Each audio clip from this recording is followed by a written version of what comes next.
Day in my life as a first-time mom here in Canada. Nakatulog na nga si Little One kaya inupisan ko na mag-ayos dito sa kusina. Gabi na nga ito at si Mister pauwi na din galing trabaho. Inuna ko na nga itong mga nahugasan na ilagay sa mga cabinet. Pagkatapos kong ilagay yung mga nahugasan sa cabinet, inayos ko naman itong mga cabinet sa baba dahil sobrang gulo na at sobrang kalat. Naisipan ko ang ayusin at linisin itong ilalim ng cabinet dahil ang tagal na din nung huli ko tong nalinis. Pero sigurado ko ilang linggo lang magulo na naman ito. Pagkatapos ko nga linisin yung sa kabila, sinunod ko naman ito. May mga nakita nga ako na expire na at ito ang milk tea na galing pang Pilipinas is hindi na namin nagamit. Kaya tine-check ko kung kailan yung expiration niya. Na-expire na nga at itatapon ko na iyon. Pagkatapos naman ay pinunasan ko na ito. May itlog nga pala kami dito na nasa kaldero kasi binuburo siya para maging itlog na pula.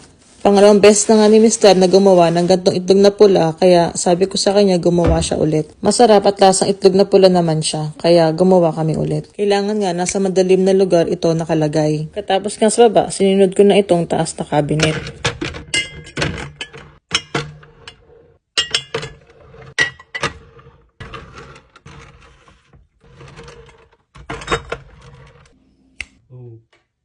Yun lang, salamat sa panonood.